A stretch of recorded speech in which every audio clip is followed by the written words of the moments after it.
Welcome back, friends. It's been a long time since we got together for this edition of Warchant TV. Right out front of Hauser Stadium, I'm Aslan Hajavandi, Director of Digital Media for Warchant.com. He's Corey Clark, our senior writer and columnist over at Warchant.com. And Corey, I'm just going to go off and just be the skeptical negative guy off the bat. That was probably the worst press conference I've ever been a part of. Poor Casey Dunn, the head coach at Samford, literally got up, got on the podium, introduced himself, asked if anybody had any questions.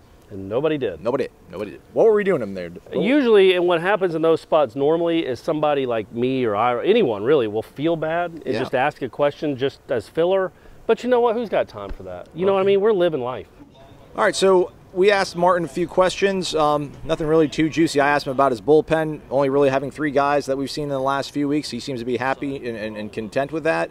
I don't know if that's ultimately going to be enough at the end of the day. They do have more options. I mean, it's been Jonas Galaro, Clayton Kwiatkowski, and C.J. Van Eyck coming out of the pen, but Connor Grady and Austin Pollock, those are guys he feels pretty good with.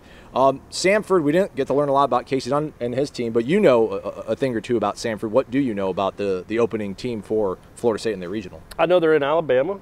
Correct. Birmingham area. Nickname is the Bulldogs. Correct. And that's about it. I'm tapped out. Okay. No, actually, I was talking to Mike Martin Jr. Yesterday about Sanford and asked him if they could throw, and he goes, "Oh yeah, they got 3 guys that are legit throwers. The guy they're throwing tomorrow night is a freshman, a lefty who's got like a 2 ERA, has more strikeouts than innings pitched. In fact, as a staff, they have more strikeouts than innings pitched. I mean, they can."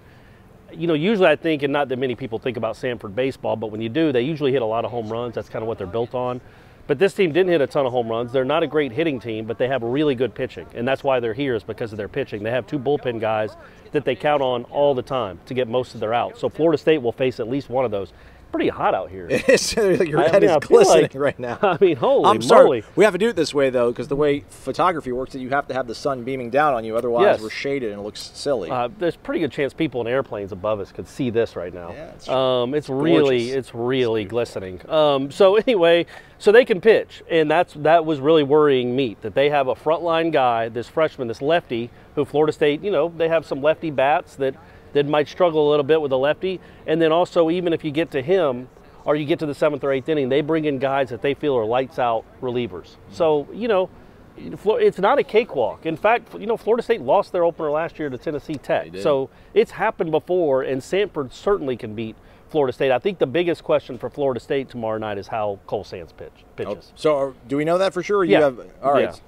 What do we feel about that? Cole start? I mean, that makes sense, right? I mean, you want to save Drew for what would possibly be either Oklahoma or Mississippi State. Yeah, and quite frankly, there's not, to me anyway, there's not a ton of difference between Cole Sands and Andrew Karp. So Cole Sands has been on the stage a little bit, maybe a little bit more than Andrew Karp in the postseason. So let him go Friday night.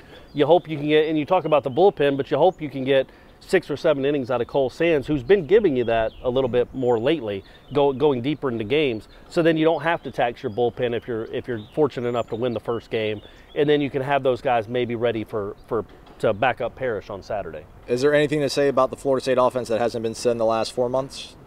No, I mean, I feel like with a guy they don't know, they're going to be, I know you've heard this before, they're going to be patient.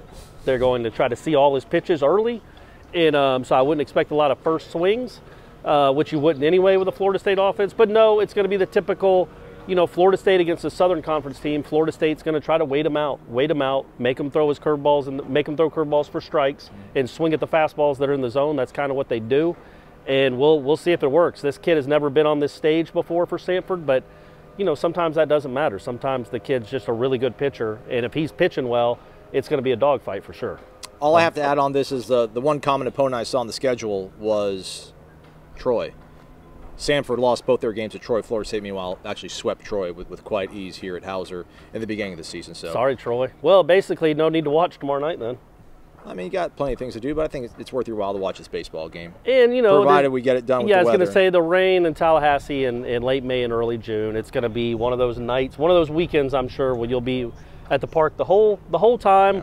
Waiting to see if baseball ever gets played. So, and it'll be interesting to see how that affects the arms too. If there's after a 2-hour delay, if somebody like a Cole Sands would come back out and pitch again after a 2-hour delay. So all that's stuff to keep an eye on. But I think Florida State certainly is the favorite in this region. But it's a hard regional. It's a hard regional, and all these teams can play, and more importantly, all these teams can pitch.